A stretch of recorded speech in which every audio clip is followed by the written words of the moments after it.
जय श्री राम। आइए कुछ चिंतन मनन करते हैं जीवन के बारे में, संसार की समस्याओं के बारे में और उसके निदान के बारे में। तो जैसा कि रामचरितमानस में एक चौपाई है, उसमें कहा गया है, यद्यपि जग दारुण दुख नाना, सबते कठिन जाति अवमाना। इस चौपाई का कहना यह है कि जबकि संसार में नाना तरह के दुख दर्द हैं, लेकिन इन दुख दर्दों में सबसे भयंकर दुख दर्द जाति संप्रदाय, जाति का अपमान, जाति का सम्मान इंसान महसूस किया करता है। छोटी से छोटी, बड़ी से बड़ी, हर जात की यही समस्या होती है कि जैसे ममत्व की डोर में जन्म लेते ही बालक ममत्व की डोर में बंध जाता है और सर्वप्रथम माँ माँ माँ कह करके रोना शुरू करता है। तो उसी तरह से जन्म के साथ में लोगों से माया लिपट जाती है, और जबकि तरह तरह से लिपटती है, लेकिन हर तरह से भयंकर कहा गया है कि जात की अवमानना है, जाति का मान सम्मान है, अपमान है। तो कुछ लोग तो विशेष रूप से आसक्त रहते हैं इस मोह बंधन में, और प्रभावित तो हर कोई रहता है, लेकिन कुछ लोग थोड़ा हल्के रूप में प्रभावित होते हैं और कुछ लोग बहुत अधिक गहरे रूप में प्रभावित होते हैं। तो उसी जाति के ऊपर, उसी कौम के ऊपर चिंतन मनन करके एक रचना तैयार की गई है। आइए सुनते हैं, समझते हैं और रचना का क्या कुछ कहना है उसे तत्वतः समझने का प्रयास करेंगे। तो रचना का नाम है कौम। कौम मतलब जाति। एक कौम कामना आएगी, करनी ही साथ निभाएगी। एक कौम कामना आएगी, करनी ही साथ निभाएगी। दुष्कर्म त्याग सत्कर्म अपना, करनी तरनी बन जाएगी। ये कौम कामना आएगी, करनी ही साथ निभाएगी। तज बात यहाँ की, तज बात वहाँ की, यहीं लख ले। तज बात वहाँ की यहीं लख ले। कर्म ही तो अवलंबन है। दुष्कर्म किया कोई जेल गया, सत्कर्म तेरा स्वावलंबन है। तू यहाँ वहाँ का भेद मिटा, सत्कर्म ध्वजा लहराएगी। तू यहाँ वहाँ का भेद मिटा, सत्कर्म ध्वजा लहराएगी। ये कौम कामना आएगी, करनी ही साथ निभाएगी। दुष्कर्म त्याग सत्कर्म अपना, करनी तरनी बन जाएगी, करनी तरनी बन जाएगी। जग में तू बस एक मानव है, जग में तू बस एक मानव है, मानवता ही जन थाती है। जिसमें जीवित मानवता है, उसकी वह ही एक साथी है। दुष्कर्म न कर वह हरि बन के, दुष्कर्म न कर वह हरि बन के, भव तेरी नाव डुबाएगी। ये कौम कामना आएगी, करनी ही साथ निभाएगी। दुष्कर्म त्याग सत्कर्म अपना, करनी तरनी बन जाएगी, करनी तरनी बन जाएगी। सच तो हर एक में राम रमे, सच तो हर एक में राम रमे, बस प्रेम उन्हीं से तू कर ले। सच तो हर एक में राम रमे, बस प्रेम उन्हीं से तू कर ले। अद्वैत यही सत्य धार जगत, अपना सहजे तू भव तर ले।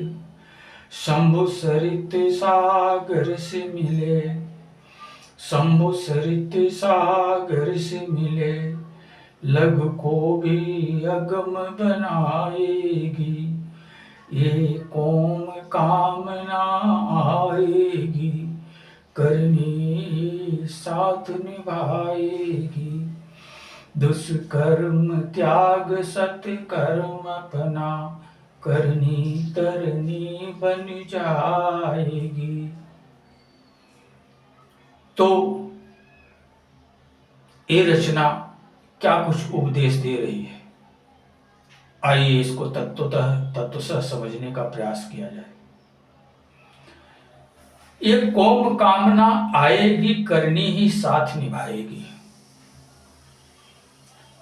अब हर जाति, धर्म, पंथ में सज्जन और दुर्जन भरे हुए हैं। अब मान लो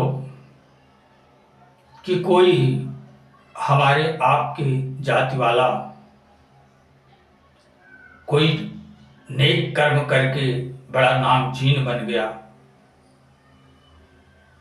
तो नामचीन वो बन गया है, हम और आप नहीं बन गए।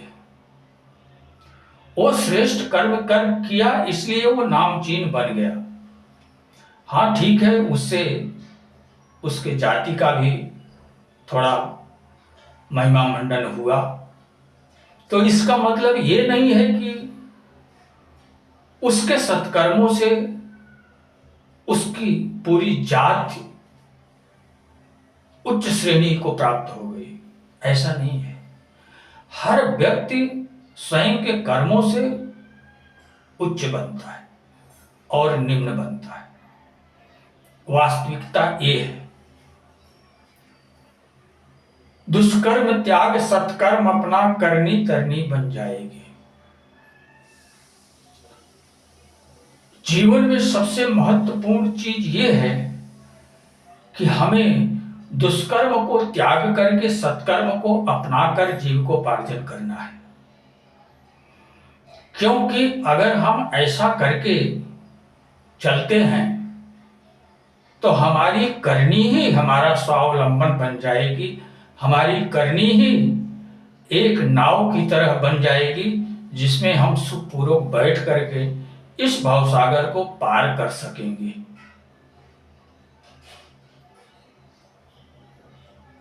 इसका आशय ये है।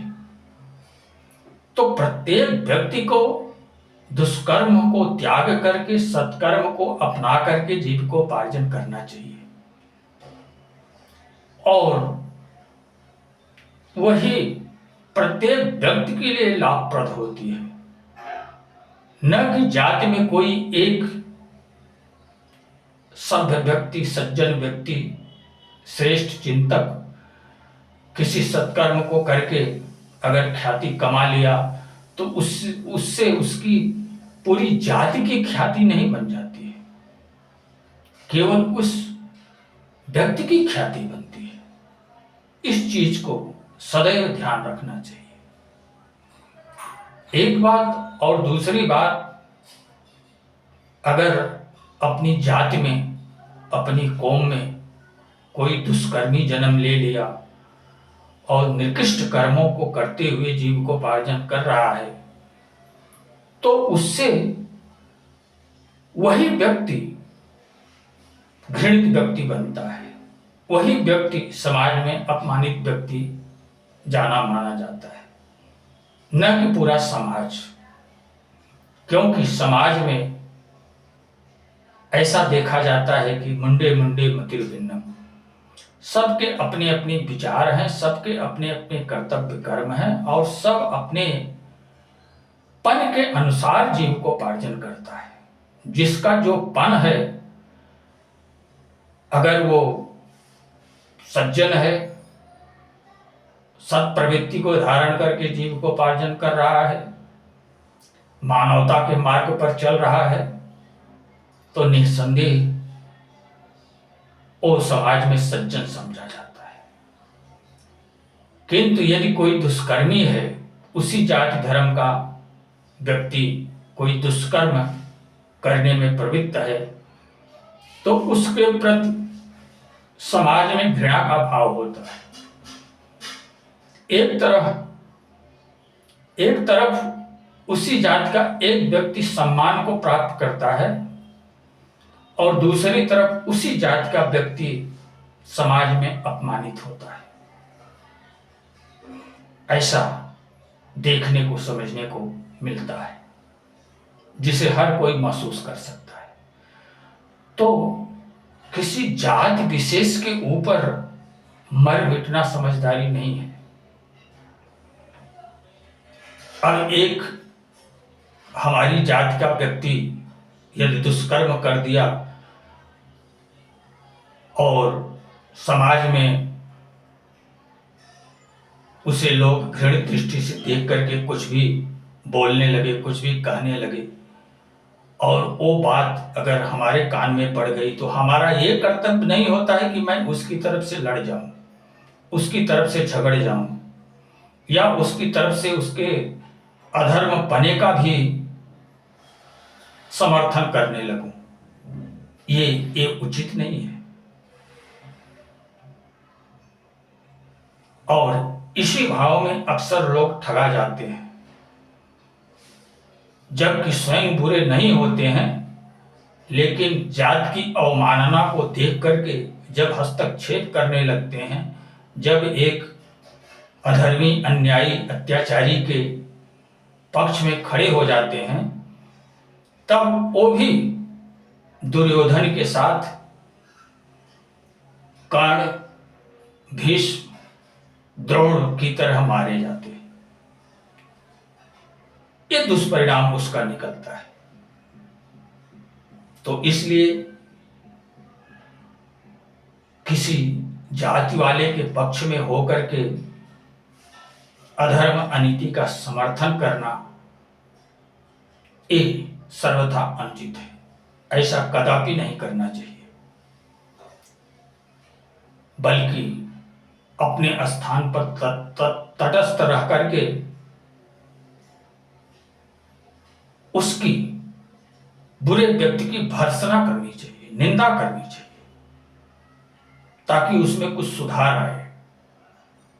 हो सके तो उसके मुंह के सामने जाकर के उसे शर्मिंदा करना चाहिए कि तुम पूरी जाति के लिए कलंक बन रहे हो, ये तुम्हारा कृत्य उचित नहीं है। स्वयं में सुधार ला सकते हो तो अच्छी बात होगी। ऐसा संदेश उसको उसके मुंह पे उसको सुना देना चाहिए। ये उचित होता है, ये मानवता होती है, न कि उसकी तरफ से लड़ने झगड़ने के लिए तैयार हो जाना चाहिए। इसे समझदारी कहते हैं, इसे मानवता कहते हैं।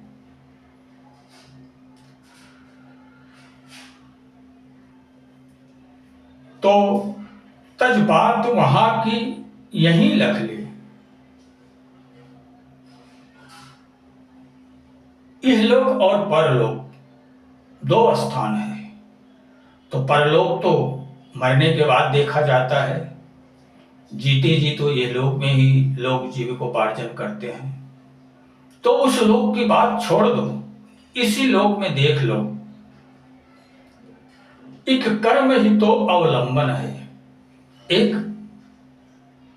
कर्म ही तो अवलंब है, हर किसी का एक सत्कर्म ही तो अवलंब है, जिससे वो श्रेष्ठ बन सकता है, सज्जन बन सकता है, मानवता की राह पे चल सकता है।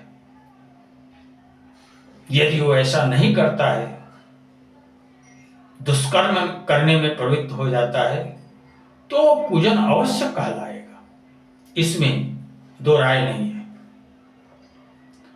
दुष्कर्म किया कोई जेल गया, सत्कर्म तेरा स्वावलंबन है। अगर कोई अपराध करेगा तो वो एक कैदी बन करके जेल की सलाखों के पीछे जाएगा ही जाएगा। उसमें किसी का हस्तक्षेप काम नहीं आएगा। अगर कोई हस्तक्षेप करने के लिए अग्रसर भी होगा तो वो स्वयं का अहित कर लेगा, स्वयं बदनाम हो जाएगा। और कानून की निगाह में, समाज की निगाह में, अपनों की निगाह में वो गलत साबित होकर के रह जाएगा। ये देखने को मिलता है। एक शरीफ व्यक्ति, एक सज्जन व्यक्ति अपनी शराफत की राह पर चलते हुए आराम से जीविकोपार्जन कर रहा है। उसके जीवन में किसी तरह का कोई भय नहीं है, कोई डर नहीं है, कोई दुख नहीं है, कोई ग्लानि नहीं है, किसी तरह का अपयश नहीं है। वो अपने जीवन को सुचारू रूप से चला रहा है और इस संसार में एक प्रतिष्ठित व्यक्ति के रूप में स्थिर है। उसके ऊपर कोई उंगली नहीं उठा सकता। किंतु जो दुष्कर्मी है, वो दुष्कर्मी एक बार, दो बार, चार बार, छह बार दुष्कर्म करके बच जाएगा, लेकिन उसकी प्रवृत्ति, जो दुष्कर्म करने की जो प्रवृत्ति बन जाएगी, उस प्रवृत्ति की वजह से कभी न कभी वो गुनहगार साबित होगा ही, और गुनहगार साबित होकर के वो जेल की सलाखों के पीछे जाएगा ही। इसमें कोई दो राय नहीं है। तो जीवन अपने हाथ में है, कर्म अपने हाथ में है, अपना मान सम्मान अपने हाथ में है। हम भले तो संसार भला, हम बुरे तो संसार बुरा। ये बात सदैव अपने ध्यान में हर व्यक्ति को रखना चाहिए। जग में तो बस एक मानव है, मानवता ही जन थाती है। हम इस संसार में एक मानव हैं और मानवता के मार्ग पर अग्रसर होना, चलना, यही हमारे जीवन की पूंजी है। अगर हम इस तरह से जीविकोपार्जन करते हैं तो हमारे ऊपर किसी की कोई कुदृष्टि नहीं पड़ेगी।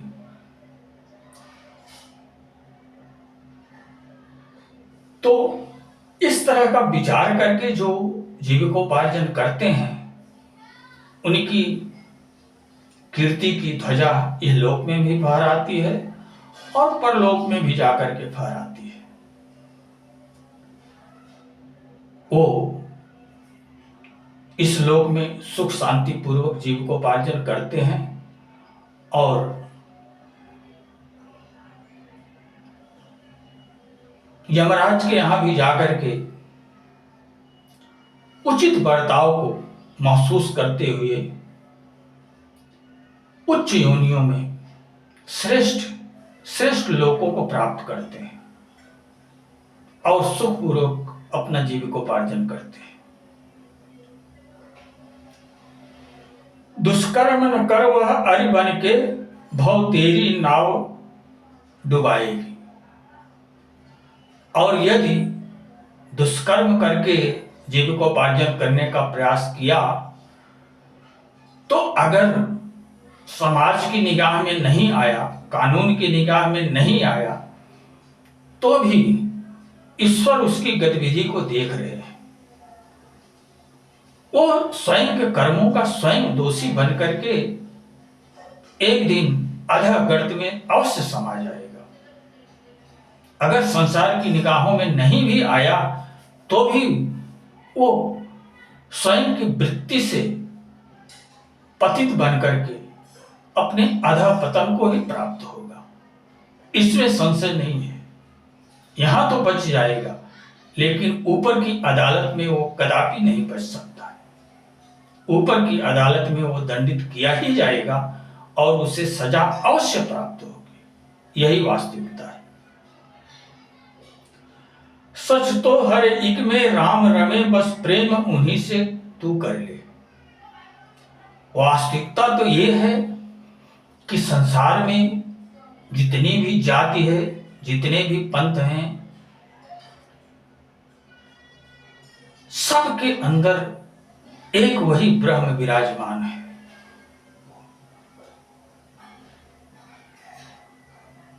जाति धर्म से ऊपर उठ करके कहा गया है रामचरितमानस में, स्वयं प्रभु ने बतलाया है, सब कई ममता ताग बटोरी, मम पद मन ही बांध बरी डोरी। ये सांसारिक ममत्व, जितना भी सांसारिक ममत्व में हम और आप उलझे हुए हैं, या पारिवारिक ममत्व हो, या जातीय ममत्व हो, या प्रांतीय ममत्व हो, किसी भी तरह का ममत्व हो, इन सब ममत्व को इकट्ठा करके ईश्वर के श्री चरणों में बांध दो और यही महसूस करो कि इस सृष्टि में जितने भी जीव दृष्टिगोचर हो रहे हैं, सब में ईश्वर का निवास है। हर एक स्वरूप ईश्वर का अपना स्वरूप है और हर एक का सम्मान करते हुए जीविकोपार्जन करो। सब में ईश्वर को समझ करके जीविकोपार्जन करो। जाति और धर्म से ऊपर उठ करके मानवता को धारण करके जीविकोपार्जन करो। इसमें सबसे बड़ा कल्याण निहित है। ऐसा करने से जब आप हर किसी से प्रेम करेंगे, किसी से नफरत करेंगे ही नहीं, तो आपका कोई शत्रु ही नहीं होगा। अगर हम किसी से नफरत करेंगे तो लोग हमसे नफरत करेंगे। यदि हम निर्मल मन से सारे संसार के लोगों से प्रेम करेंगे, सारे संसार के लोगों के छोटे मोटे अपराध को क्षमा करते हुए जीविकोपार्जन करेंगे, सरल सहज निर्मल बन करके अगर जीविकोपार्जन करेंगे, तो सीधी सी बात है कि हमारा इस संसार में कोई शत्रु होगा ही नहीं। यदि हम सब में एक ईश्वर को देख करके जीविकोपार्जन करते हैं तो, और साथ साथ स्वयं भी शुद्ध बुद्ध स्थिति में रहने का प्रयास करते हैं, तो निसंदेह हमारा कोई अहित नहीं चाह सकता। एक दुष्ट से दुष्ट व्यक्ति भी हमें देख करके सकुचा जाएगा और हमारा अहित करने के लिए सोचेगा नहीं, मुकर जाएगा, बोलेगा ये जाने दो, ये तो संत व्यक्ति है, इससे हमारा कोई अहित नहीं होने वाला है, हम इसे क्यों सताएं। यही सोच करके एक दुष्ट भी मुकर जाएगा आपके साथ किसी तरह का दुर्भाव करने के लिए। सच तो हर एक में राम रमे, बस प्रेम उन्हीं से तू कर ले। अद्वैत यही सतधार जगत, अपना सहजे तू भाव कर ले।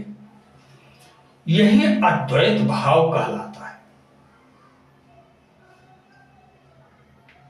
यही दृष्टि, अद्वैत दृष्टि क्या है? अद्वैत दृष्टि इसी को कहते हैं कि सी राम मैं सब जग जानी, करहूं प्रणाम जोरी जुग पानी।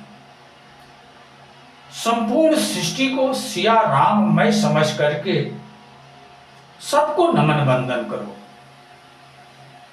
ये शरीर प्रकृति है और इस शरीर में विराजमान जो आत्म तत्व है वो पुरुष है।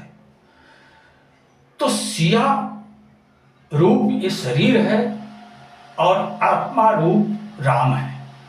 तो सिया राम मैं सब जग जानी, करहूं प्रणाम जोर जुग पानी। तो सीता राम मैं समझ करके संसार को अगर हम और आप जीविकोपार्जन करते हैं, अद्वैत दृष्टि को धार करके अगर हम जीविकोपार्जन करते हैं, तो निसंदेह हम सकुशल इस लोक में भी जीवित रह सकते हैं और परलोक में जाकर के शुभ गति को भी प्राप्त कर सकते हैं। शंभु सरित सागर से मिले, लघु को भी अगम बनाएगी। छोटी से छोटी नदी हो, अगर वो बहते बहते समुद्र में जाकर के समाहित हो गई, तो वो छोटी नदी के अस्तित्व को खो करके एक सागर के अस्तित्व में समा करके सागर ही बन जाया करते हैं। इस तरह हम अगर छोटी से छोटी जाति में, छोटे से छोटे कुल खानदान में जन्म पाए, किंतु अगर सद्विचार को धारण करके जीविकोपार्जन करते हुए अद्वैत दृष्टि को अपना करके इस संसार को देखते हुए अगर हम अग्रसर होते रहे, तो एक दिन उस सागर रूपी परम ब्रह्म परमात्मा को पा करके हम भी शिवपन में समाहित होकर के अपने जीवन को कृतकृत्य बना सकते हैं। इसमें कोई संदेह नहीं है। तो इस रचना का यही कुछ कहना है।